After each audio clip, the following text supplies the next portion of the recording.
नमो अर्यन्ताणं नमो सिद्धाणं नमो आयर्याणं नमो उवज्जायाणं नमो लोये सव्वसाहुणम् ईसो पञ्चनमुक्कारो सव्वपावपणासनो मङ्गलानं च संदिस्सिं पद्मं हव्यै मङ्गलम् कमठे धर्णेन्द्रे च सूचितं कर्म कुर्वती प्रभुस्तुल्य मनोवृत्ति पार्श्वनाथ श्रीस्तुवम् कुन्दिन्दुगुखीरतुषारवन्ना सरोजहत्था कमले निसन्ना पायसी पुत्थयवग्गहत्था सुहायसामसया प्रसत्ता अंगूठे अमृतवसे लब्धितणा भंडार श्री गुरु गौतम समरे वंचित प्रणदाता वंचित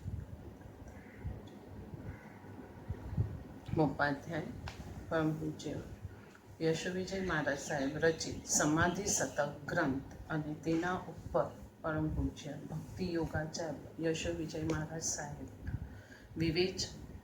આજનો આપણો 45મો દિવસ છે અને એક સેકન્ડ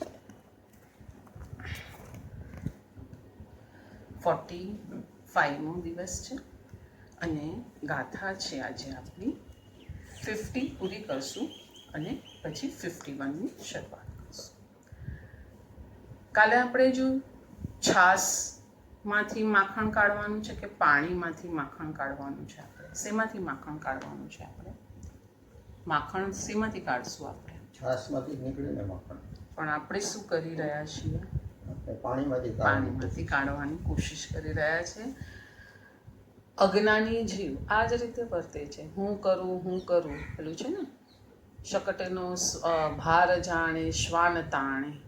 ગાડું પેલો બળદ ચલાવી રહ્યો છે, કૂતરું ગાડાની નીચે ચાલી રહ્યું છે અને એને એમ થાય છે હું ચાલું છું તો આ ગાડું ચાલે છે. આ એનો ભ્રમ છે, ભ્રમભરી માન્યતા છે એની.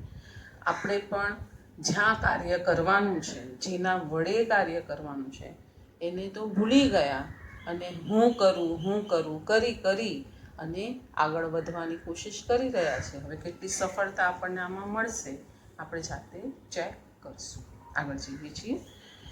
50મી ગાથાનો થોડું સ્વાધ્યાય બાકી છે, એ કરી અને પછી 51મી ગાથામાં આપણે પ્રવેશ કરશું. કાલે આપણે છેલ્લે આ છોડ્યું હતું ત્યારે કાયાને જોવી એક મજાની સાધના છે. જમતી વખતે શરીરને ભોજન કરતું તમે જોયું છે. હાથ ઉચકાઈ રહ્યું છે, રોટલી મોઢામાં જઈ રહી છે અને તમે જોઈ રહ્યા છો. શરીર સાથેનું તાદાત્મ્ય તોડવા માટેનો આ મજાનો ઉપાય. દ્રષ્ટા ભાવ અને સાક્ષી ભાવ. ભોજનને નથી જોવાનું, 5 ઇન્દ્રિય અને 6ઠું મન જે પદાર્થોમાં જોડાય છે એને પણ નથી જોવાનું. કેમ કે શું થશે? ભોજન જ્યારે કરશું ત્યારે બધી જ ઇન્દ્રિયો સતેજ હોય છે. બેસ્ટ સેલર્સ જે હોય, ફૂડ બેસ્ટ સેલર, તો એ લોકો શેને પ્રધાનતા આપે? તો કે એનું રૂપ બી સારું હોવું જોઈએ. ટેસ્ટ ભલે ને ગમે તેટલો સારો હોય, ઢોસો આપણો તૂટી જાય તો તૂટેલા ઢોસાથી તમને તૃપ્તિ મળશે કે આખો એ જ છે, એ જ બેટર છે, એમાંથી જ બનાવ્યો છે, પણ ઢોસો તૂટી ગયો તો નથી આમ મન થતું ખાવાનું. પણ એ જ બેટરમાંથી આખો અખંડ ઢોસો નીકળ્યો છે તો આંખને બી જોવું ગમે છે, રસેન્દ્રિયને જોઈએ છે, સાથે એને સ્મેલ બી એની સારી જોઈએ છે. હા ને? સ્મેલ બી ના સારી આવતી હોય તો શું કહેશે? ના, અરે તું ચાખ તો કરી, સારું છે, પણ ના વાસ જ આવે છે, મેં તો ખાવું જ નથી આ વસ્તુ. તો આ રીતે બધી ઇન્દ્રિય, સ્પર્શેન્દ્રિય, બધી જ ઇન્દ્રિય ત્યાં કંઈ ને કંઈ રીતે પોસાઈ રહી છે. તો આ રીતે શરીર જ્યારે આ બધું કાર્ય કરે છે ત્યારે જો જ્ઞાન સાથે જોડાઈને રહેશે તો શરીર જે કાર્ય કરી રહ્યું છે એનો ખાલી દ્રષ્ટા અને જ્ઞાતા ભાવ જ ત્યાં ઊભો રહેશે, બીજો કોઈ ભાવ ત્યાં ઊભો રહેશે. સાધુ સ્વાધ્યાય, વૈયાવચ આદિમાં સતત ઓતપ્રોત રહે છે અને છતાં તેઓ થાકતા નથી. શું કારણ? કારણ છે સાક્ષી ભાવ, કારણ છે સમર્પિતતા, હું વૈયાવચ કરું છું આ ભાવ હોય તો એને ચોક્કસ થાક લાગે. એટલે શરીરથી હું કાંઈ કરું છું આ જ્યારે એને ભાન થાય છે એટલે થાક જ લાગવાનું છે કે શરીરની બી એક લિમિટેશન છે. કેમ કે શરીર ઔદારિક શરીર છે, એમાં બી સડન ગલન પડન ચાલ્યા રાખે છે, એની અંદર પણ એને કાંઈક બીજું જોઈએ છે અને પછી તમારું દ્રષ્ટિ, તમારું પ્લગ પણ શરીર સાથે જોડાયેલું છે. એટલે ચોક્કસ આ થશે. જ્યાં સડન ગળન પલન છે જ નહીં, જ્યાં સતત ચાર્જ એમાંથી નીકળ્યા જ રાખે છે, એને કોઈની નવા પૂરણની જરૂરત જ નથી, એવા આત્મા સાથે જ્યારે તમે તાર જોડી દો છો તો તમને ક્યાંય પણ થાક લાગતો નથી.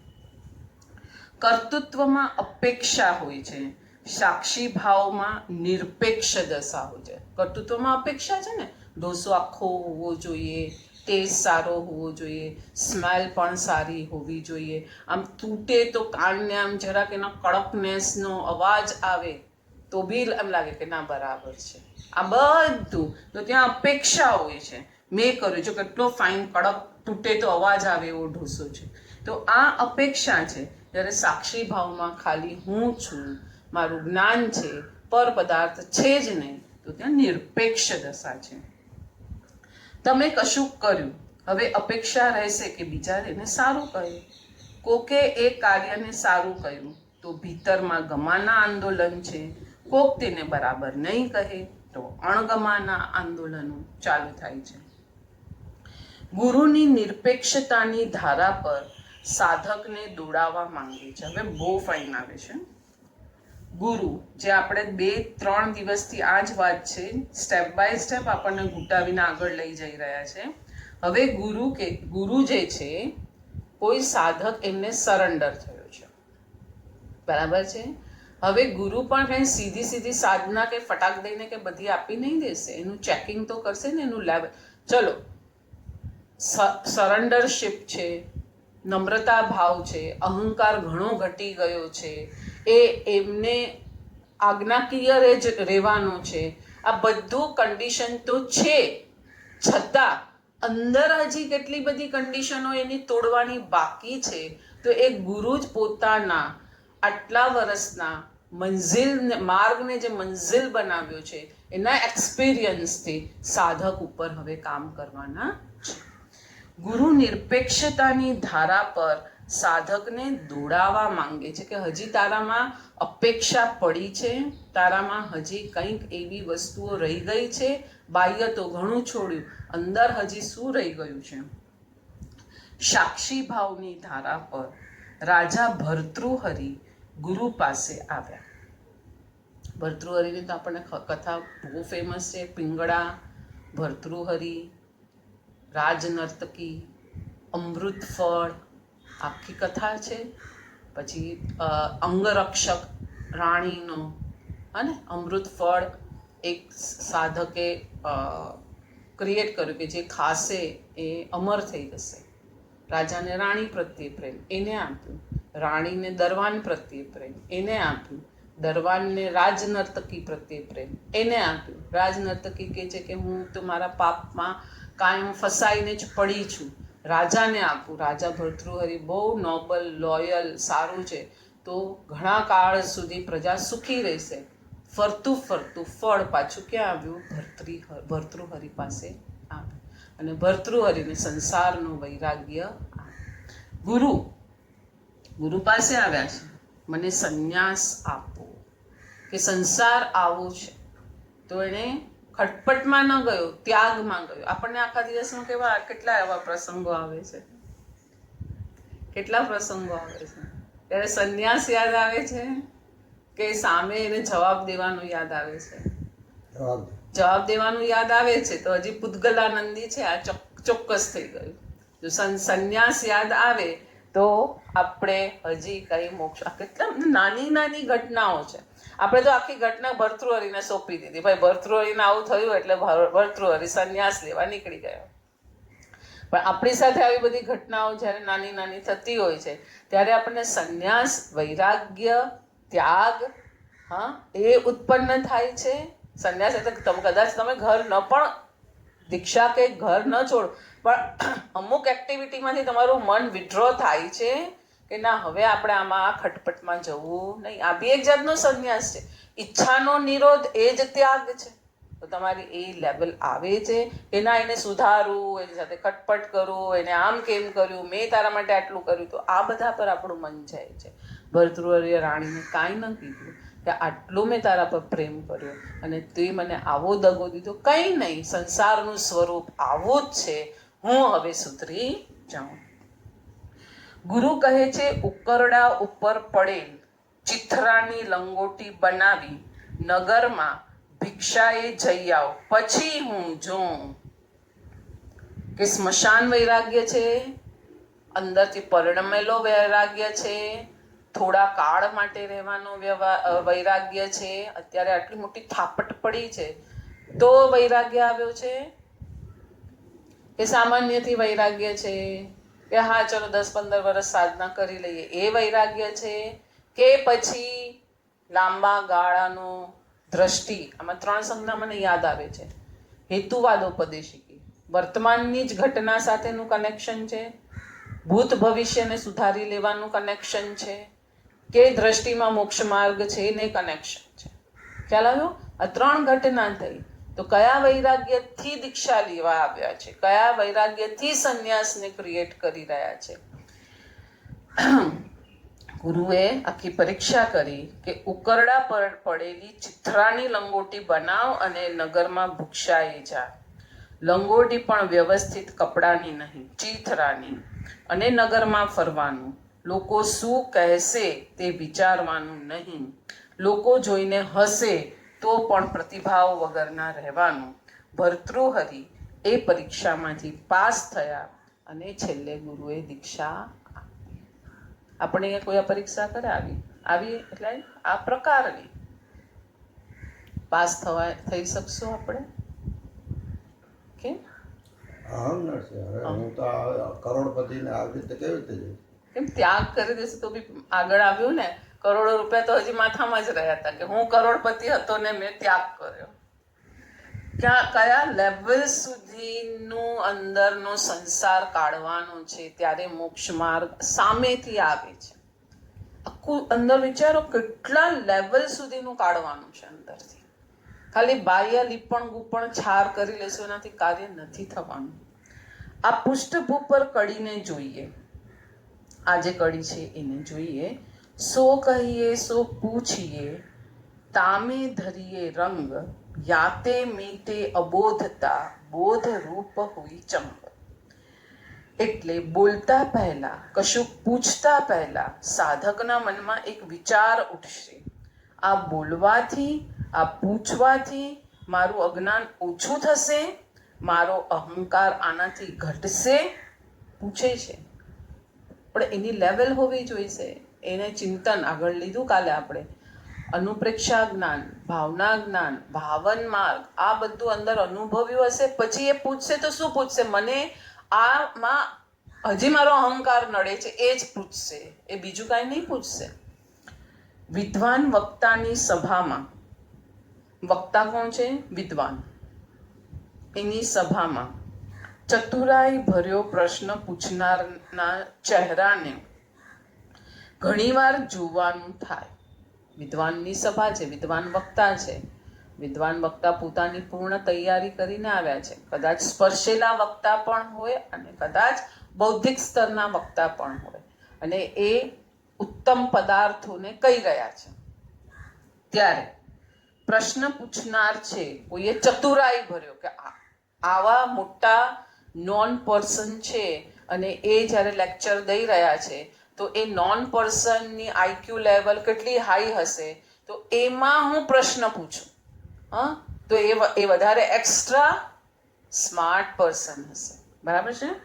ત્યારે ઘણીવાર એને જોવાનું. પ્રશ્ન પૂછ્યા પછી એ સજ્જનના મુખ ઉપર જ્ઞાનનો ભાર દેખાય. જ્ઞાનનો અને કરીને ક્વેશ્ચન માર્ક મૂક્યો છે. જ્ઞાનનો ભાર દેખાય કે જેને વહેંચવા માટે આજુબાજુના શ્રોતાઓને જોતો હોય. પ્રશ્ન પૂછી અને આજુબાજુ જોઈ કે જો મેં કેવો પ્રશ્ન પૂછ્યો, એકદમ આટલું ઊંચી કક્ષાનું વ્યાખ્યાન જતું હતું અને એમાં મેં આવો પ્રશ્ન પૂછ્યો, તો હું આનાથી વધારે ઇન્ટેલિજન્ટ છું, જે વ્યાખ્યાન કરતા છે એનાથી વધારે હું ઇન્ટેલિજન્ટ છું, એવો જો ભાર એના મોઢા પર દેખાય છે તો શું થશે? આ જ આવશે. પૂછતા પણ આગળ આવ્યું ને, તું પૂછ. અહીંયા આગળની કડી સાથે કનેક્શન છે કે તું કોઈને પૂછશે, કોઈ સાથે વાત કરશે તો તારું અજ્ઞાન ઓછું થશે. પણ આવી રીતના પૂછવાથી તો અજ્ઞાન વધે છે, ઘટતું નથી. કેમ કે એને જ્ઞાનનો ભાર છે, અહંકારનો ભાર છે, મોહનીયનો ભાર છે.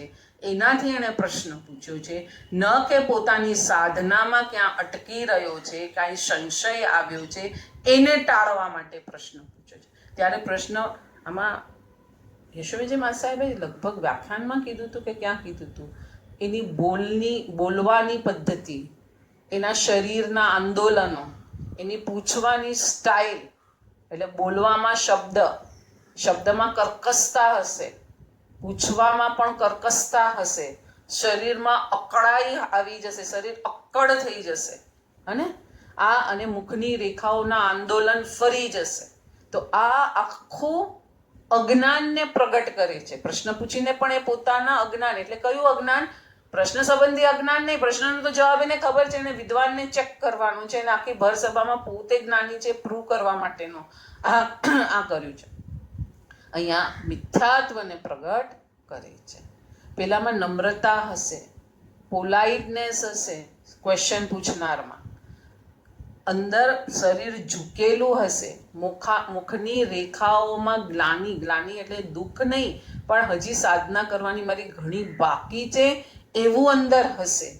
ત્યારે એ સાધક તરીકે બરાબર પાર થશે. એટલે આગળની કડી એના માટે એપ્રોપ્રિએટ છે. પૂછતા અને કહેતા તારું અજ્ઞાન ટળશે. પૂછવાની પદ્ધતિ પૂછવાની ક્રિયા બેવની છે. પેલાની પૂછવાની સ્ટાઇલ શું છે ને આ વ્યક્તિની પૂછવાની સ્ટાઇલ શું છે, એનાથી જ ગુરુ માપી લેશે કે આ શું કરી રહ્યો છે. બરાબર છે? ઓશોને એક પત્રકારે પૂછ્યું, તમે એક પુસ્તકમાં ભારતીયોને શ્રેષ્ઠ બતાવ્યા અને બીજા પુસ્તકમાં ભારતીયોને સૌથી હીન બતાવ્યા, આમાંથી તમારું વિધાન કયું સાચું છે? ઓશોએ કહ્યું, બેવ સાચા છે. અને પછી હસતા હસતા કહ્યું, કારણ કે હું પણ ભારતીય છું અને તમે પણ ભારતીય છો. કેવો કરુણ અંજામ ચતુરાઈ ભર્યા પ્રશ્નનો. પેલા ભાઈને એમ કે હવે આને મેં બરાબર ફસાવ્યા ઓશોને, હવે શું જવાબ આપશે? તો એને સિમ્પલ લેંગ્વેજમાં કહી દીધું, હું પણ ભારતીય છું ને તમે પણ ભારતીય છો અને બે વિધાન સાચા છે, ફૂલ સ્ટોપ. કેવો કરુણા ભર્યો અંજામ. એટલે અહીંયા કીધું છે, અજ્ઞાન ટાળવા માટે, અજ્ઞાનના સંકોચને કરવા માટે, અહંકારો ન વધે એના માટે પ્રશ્નોત્તરી કરી અને જે જીવ આગળ નીકળે છે એ જ મોક્ષ માર્ગનું સાધક છે. કેટલું ફાઇન આપણને આપણા ડે ટુ ડે લાઈફમાં બી આપણે શું પ્રશ્ન પૂછવા જોઈએ, અને આપણે પ્રશ્ન પૂછતા પહેલા આપણી અંદર ઝાંકી લેવું જોઈએ કે હું શેના માટે પ્રશ્ન પૂછું છું. ઘણા લોકો તો વ્યાખ્યાનને દોડવા માટે પ્રશ્ન પૂછે, ઘણા લોકો તો એકના વાતના 10 મહાત્મા પાસે એ જ સવાલના 10 વખત પ્રશ્ન પૂછે. પછી એમને તમે આમ જવાબ દીધો તો પણ પેલા આમ, પણ તારું શું છે તું કર ને, તું બધાનું ચેકિંગ કરવા માટે શું નીકળ્યો છે એના માટે તું અહીંયા વ્યાખ્યાનમાં આવે છે અને નવા પ્રશ્ન કરીને આખી સભાને દોડવા માટે આવે છે. અંદર શંકા છે, હું આ સાધના કરું છું, મને આમાં શંકા છે, એના પ્રશ્ન પૂછો. ખ્યાલ આવે છે? આગળ જઈએ છીએ આપણે 51મી ગાથા લઈએ છીએ. નહીં કछु ઇન્દ્રિય વિષય મેં ચેતન કુ હિતકાર. શું કહી દીધું? ઇન્દ્રિયના વિષયમાં ચેતનને કંઈ હિત છે, કંઈ ફાયદો છે, કંઈ એને કંઈ મળવાનું છે એમાં ચેતનને. ઇન્દ્રિય એટલે શરીર, ચેતન એટલે આત્મા, બે વસ્તુ છૂટી પાડી દો. આપણે ટેસ્ટી ફૂડ ખાધું કે મીઠા વગરનું કંઈ ખાધું, આત્માને શું ફાયદો થયો આમાં? બે પદાર્થ જ ભિન્ન છે. આ જડ પદાર્થ છે, આ ચેતન પદાર્થ છે. ચેતનના ગુણધર્મ અલગ છે, ચેતનનું પરિણમન અલગ છે, ચેતનના દ્રવ્ય ગુણ પર્યાય અલગ છે, પૂદગલના દ્રવ્ય ગુણ પર્યાય અલગ છે. તો પછી તમારે વ્યવહાર કરવાનો છે ભોજન ખાવા માટે, તો તમે જ્ઞાતા દ્રષ્ટા ભાવ બનીને કરો ને વ્યવહાર. તમે તમારું ઇન્ડિવિજ્યુઆલિટીને શું કામ ગુમાવી દો છો? નહીં, મારું બી કંઈ સેલ્ફ રિસ્પેક્ટ હોય કે નહીં? આટલા બધા વચ્ચે મારું ઇન્સલ્ટ કોઈ કરી નાખ્યું તો મારું પણ કંઈ સેલ્ફ રિસ્પેક્ટ હોય કે નહીં? અરે તું તારા આત્માનું સેલ્ફ રિસ્પેક્ટ નથી રાખ્યું. એ ત્યાં હાજર છે, જમતી વખતે, ઘટના વખતે, કાર્ય વખતે, બધી વખતે હાજર છે ત્યાં. તો એ જ્ઞાનને તે કેટલું પકડ્યું? તું તો ઇન્દ્રિયના વિષયોને માણી રહ્યો છે. ઇન્દ્રિયના વિષયો સારા છે, ખરાબ છે, એને બદલું, એને મારી સાથે આમ કરવું છે, બધું પર પદાર્થમાં કરે છે. સ્વ પદાર્થને તો તે જોયો નથી. તું તો હર સમયે મિથ્યાત્વ ગુણસ્થાનકે હર સમયે તું તારા આત્માનું તો ઇન્સલ્ટ કરી રહ્યો છે. એ તો તને દેખાતું નથી. અને મારું સેલ્ફ રિસ્પેક્ટ નહીં રાખ્યું. આ બધી વસ્તુઓના ગાણા ગાઈએ છીએ આપણે. કયા મોક્ષ માર્ગ પર છીએ મને લાગે છે ખબર નથી પડતી. આગળ જઈએ. નહીં કછુ ઇન્દ્રિય વિષય મેં ચેતન કુહિતકાર, તો ભી જનતા મેં રમે.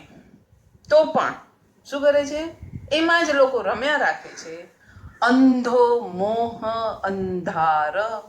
મોહનું અંધારું કેટલું સઘન હશે, કેટલું ડીપ હશે કે મન વચન કાયાની ક્રિયાને ધર્મ માની અને એમાં ને એમાં જ રમતો રહ્યો અને એને જ સત માન્યું.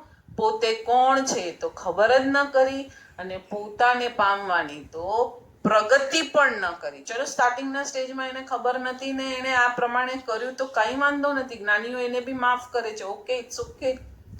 પણ હવે તે શું કર્યું?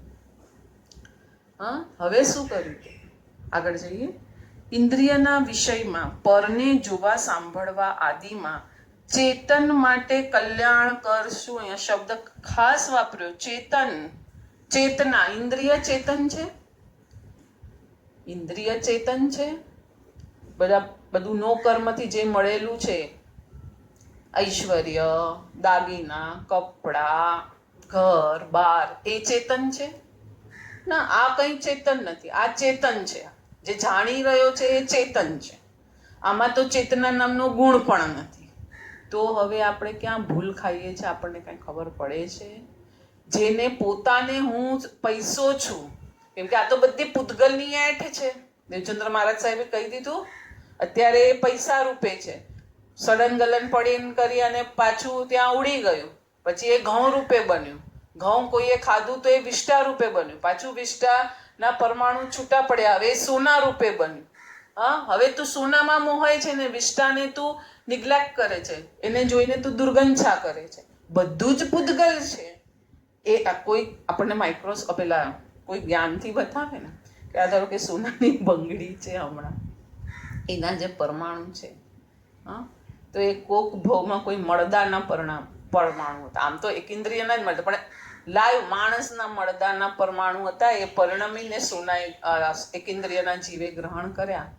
આપણે કેવી અરરાટી થશે? તો એ જ છે, બીજું કંઈ છે નહીં ત્યાં. તારે લોકસંજ્ઞાથી જીવવું છે તો માટે તે તો જે બી તારે થોડું ઘણું પહેરવું પડે છે. પહેરવું પડે ને આપણે. શું આપણી ફૂટપટ્ટીઓ છે, શું આપણા માપદંડો છે, શું આપણે કરી રહ્યા છે, ખરેખર બહુ વિચારવા જેવી વસ્તુ છે બધી. ચેતનને તો કોણ જુએ છે આજે? કોઈ નહીં. આપણે આગળ આમાં આવ્યું ને, આપણે સેકન્ડ બુકમાં તારી ફૂટપટ્ટી, પેલા બાળકે બી કીધું કે હિમાલય 3 ઇંચનો છે, મારી બુકમાં આપેલો છે, એટલે આઈ એમ રાઈટ. એટલે તારી ફૂટપટ્ટીથી તું તારી દુનિયાને માપવા નીકળ્યો છે. ચલ આગળ જઈશું. ભક્ત સુરદાસજી ક્યાંક જઈ રહ્યા હોય છે. કહે છે, એમની આંખો કોઈ સ્ત્રીના રૂપ પર પડી. ખ્યાલ આવતા તેઓ ચોંકી ઉઠે છે. મારી આંખો પ્રભુના દર્શન માટે છે, જે બીજું કંઈક જુએ તો કેમ ચાલે. અને કથા કહે છે કે તેઓએ પોતાની બંને આંખો ફોડી નાખી. આવી કથાઓ પરંપરાના જે મજાના આવરણમાં વીંટાયેલી હોય છે, એ આવરણની પાર જઈએ ત્યારે કથાનો ઇંગિત એટલે કે ઈશારો શું કહે છે એ સમજાય. સૂચિતાર્થ એટલે આ કથા શું કહે છે કે સૂરદાસજીએ પર રૂપ માટે પોતાની આંખો અંધ બનાવી, પછી એમની આંખો તો જુએ છે, અંધ નથી થઈ ગયા કંઈ. ઇન્દ્રિય જ્ઞાન ક્ષીણ થઈ ગયું છે, પણ અંદરનું જ્ઞાન તો આત્મા તો લાવ્યો જ છે ને. આત્મા આંખ હશે કે નહીં હશે, પણ અંદરનું તો પરમ રૂપને જે જોવાનું છે એનો પ્લગ તો એની સાથે જોડાયેલો છે. પછી એમની આંખો જુએ છે માત્ર પરમ રૂપને. સૂરદાસજીની પંક્તિ છે, જે આંખોમાં પ્રભુનું રૂપ નહીં વસ્યું, એ આંખો વડે શું જોશો? બોલો, શું જોશું? ક્યાં જશું? કોરોના ખુલશે પછી બોર થઈ ગયા છો તો શું જોવા જશું? કોરોના કાળ છે ને, પુણ્યનો ઉદયનો કાળ છે કે પાપના ઉદયનો કાળ છે? વ્યવહારથી પાપ ને નિશ્ચયથી પુણ્ય. નિશ્ચયથી પુણ્ય. સરસ તમે બેસાડ્યું કે વ્યવહારથી પાપ ને નિશ્ચયથી પુણ્ય. કોરોના કાળ એ પુણ્યનો ઉદય છે કે પાપનો ઉદય છે? શું લાગે તમને? વિચારજો બધા સાધકો, તમે પણ વિચારજો કે આ કાળ શું છે, શું ઓપોર્ચ્યુનિટી ભગવાને આપણને આપી છે. આપણામાં છે ને એક કહેવત બહુ સરસ છે, અતિની ગતિ હોય અને એને બ્રેક મારવી પડે. આપણે બધું આમ બહારથી આમ બધું કરતા હતા, સામાયિક પૂજા, પ્રતિક્રમણ, ધીસ દાટ, આ બધું ધર્મનું એક લેબલ લઈને પણ આપણે ફરતા હતા.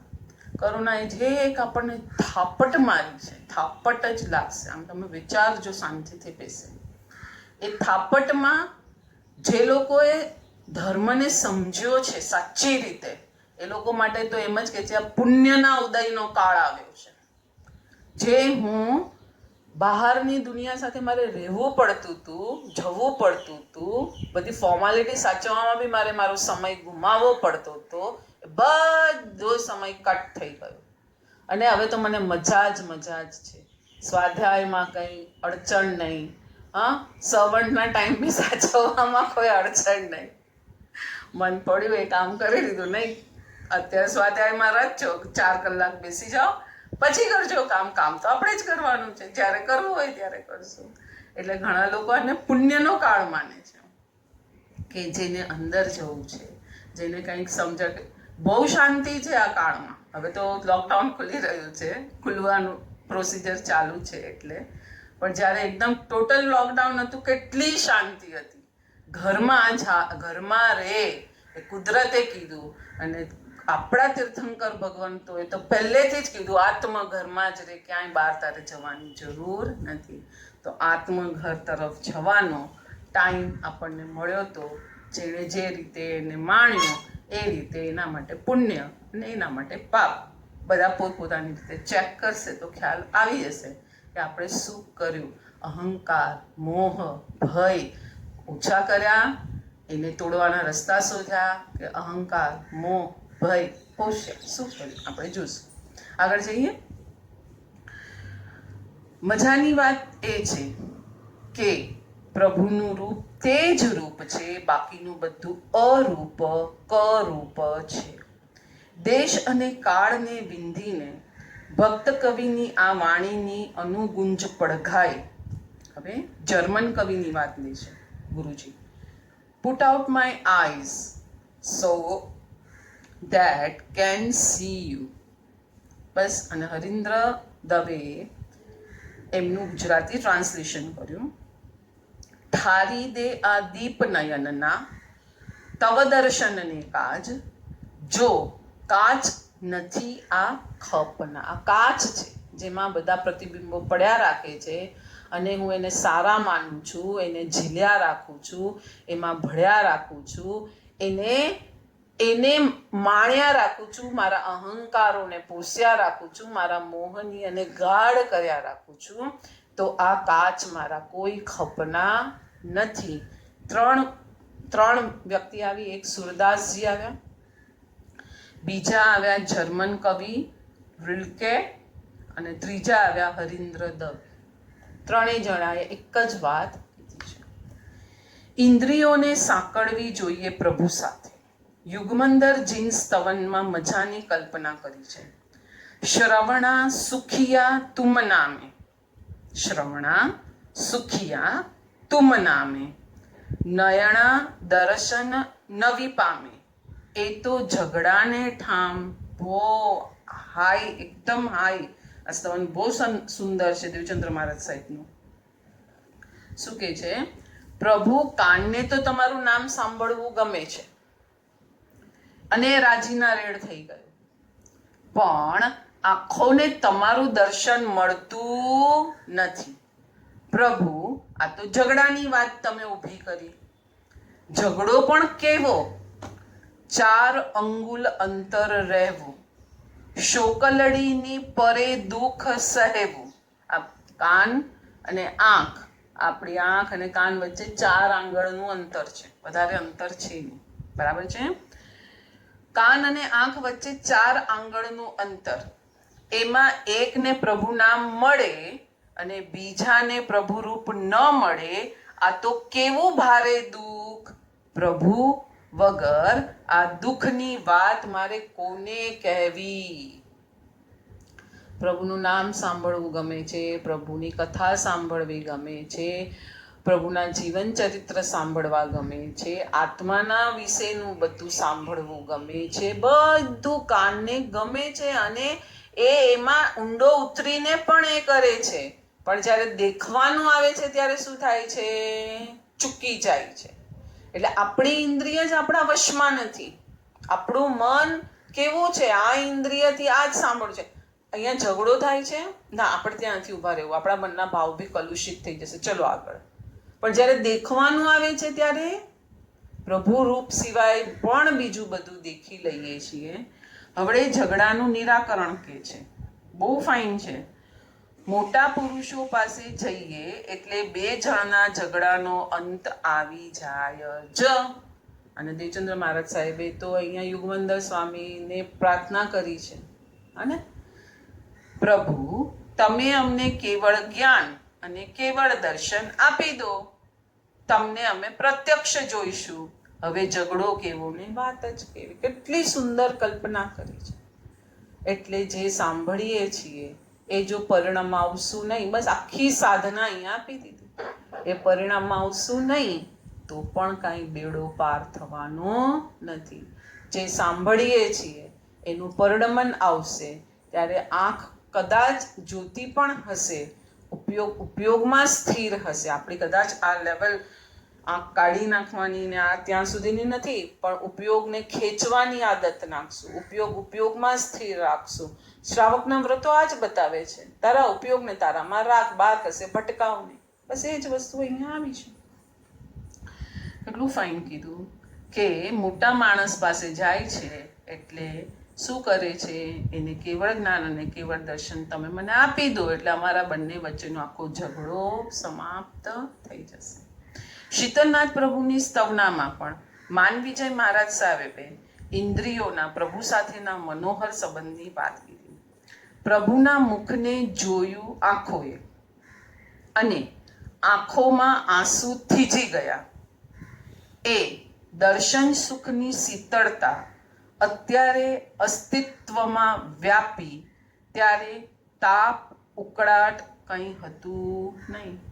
બરાબર છે? એટલે આંખે જોયું, બરાબર પ્રભુનું દર્શન કર્યું, અશ્રુ આવ્યા, અંદર કંઈ સ્પંદનો થયા, તો શું થઈ ગયું? અંદર આખા શરીરમાં શીતળતા વ્યાપી ગઈ. બરાબર છે? પહેલી વાર આ સ્તવનાને જ્યારે જોતો હતો ત્યારે અમીય ઠરંતા પદ પાસે અટક્યો. પ્રભુને જોતા આંખો હસરાશુને વરસાવે, છલકાવે તો અમીય વરસતા કે અમીય છલકતા એવું પદ જોઈએ. પણ અહીંયા તો અમી ઠરંતા પદ આપ્યું હતું. શેમાં? સ્તવનમાં. તો જ્યારે ગુરુજી વાંચતા હશે ત્યારે એમને થયું કે આ કેમ આવું છે, અમી ઠરંતા કેમ છે, અમી છલકતા, અમી ઝરતા એવું બધું કેમ નથી, અમી ઠરંતા એમ કેમ છે? પ્રશ્ન તો થયો, જવાબ મારી પાસે ન હતો. પ્રભુને પૂછ્યું, પ્રભુની કોર્ટમાં પ્રશ્નનો બોલ ફેંક્યો અને એનો જવાબ આપે ત્યારે દેરાસરે સ્તવના બોલતા પ્રશ્ન ઉઠેલો. ઉપાસ રહી ગયો, આસન પર બેસી ગયો. થોડી વારમાં એક શ્રાવિકાબેન નાના બાળકને લઈ અને વંદન કરવા આવ્યા. વંદન કરવા માટે એમણે બાબાને નીચે મૂક્યો. બાબાને તો પોતાનું સિંહાસન ભ્રષ્ટ થયું એવો રાજા અનુભવ્યો, એટલે એણે માની ગોદમાંથી ઠંડી ફરસ પર બેસવાનું થયું, એટલે એણે રડવાનું ચાલુ કર્યું. ભોળી ભોળી આંખમાં અશ્રુબિંદુ આવી ગયા. ત્યાં મમ્મીએ એને ઉચકી લીધો અને ખુશ ખુશ થઈ ગયો.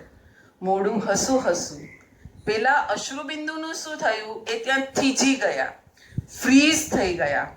પાછળથી અશ્રુબિંદુનો જે પુરવઠો આવતો હતો એ હવે નથી આવતો, પણ આંખમાં જે છે અશ્રુબિંદુ એ શું થઈ ગયા?